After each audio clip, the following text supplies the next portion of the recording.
और ध्यान रखना, अगर आप सांस नहीं ले पाए तो डिटॉक्स नहीं हो पाएंगे, रिजुविनेट नहीं हो सकेंगे, फिर से आप रह नहीं पाओगे।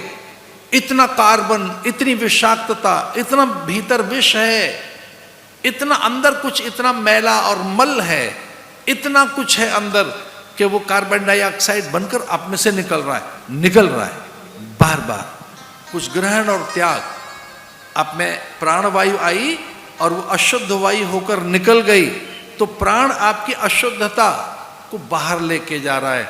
वैसे ही मैं आपसे कहना चाहता हूं, अच्छे विचार भीतर लेकर जाओ और भीतर का मल बाहर जाएगा, बाहर जाएगा। मल, विक्षेप, आवरण के कारण हम सत्य से अनभिज्ञ हैं, ये वेदांत कहता है। मल, विक्षेप, आवरण के कारण हमें निरंतर मल बन रहा है, एक विक्षेप है भीतर, एक आवरण है, हम पूरी तरह से ढके हुए हैं, हम अपनी वास्तविकता से अपरिचित हैं। उस वास्तविकता से परिचय के लिए एक स्ट्रांग, एक को सही, सकारात्मक, विधेयक और यथार्थ परक विचार भीतर लेकर जाइए। चूंकि कथा आरंभ कर रहे हैं हम, कथा में बहुत से विचार आएंगे, कथा में बहुत सी घटनाएं घटित होंगी, कथा में पात्र तैयार हैं, अब पात्र आने को तैयार है, इसमें नायक निकलने को तैयार है, इसमें बड़ा खलनायक मेरी ओर झांक कर देख रहा है कि मेरी बारी कब है। पात्र निकलने को तैयार है।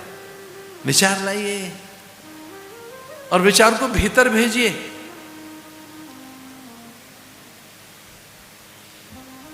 थोड़ा सजग होकर बैठना। अगर सही, यथार्थपरक ग्रंथ का, शास्त्र का, वेद का विचार आपके भीतर गया तो संयम, साहस, संतुलन और एक गहरा जागरण आप में पैदा होगा।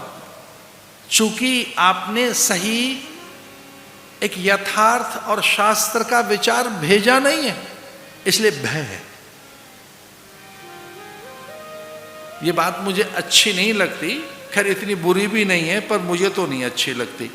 कैसा पॉजिटिव रहिए, पॉजिटिव सोचो, पॉजिटिव। भाई पॉजिटिव क्यों रहे, हम रियलिस्टिक क्यों न रहे, हम यथार्थवादी क्यों न रहे, हम सही क्यों न रहे। पॉजिटिविटी करते हैं कि नहीं, मैं ऊपर ऊपर से ठीक ठाक करते रहो। पॉजिटिविटी का मतलब क्या है जानते हो? ऊपर से ठीक ठाक करके रखना। No positive, be realistic and be honest.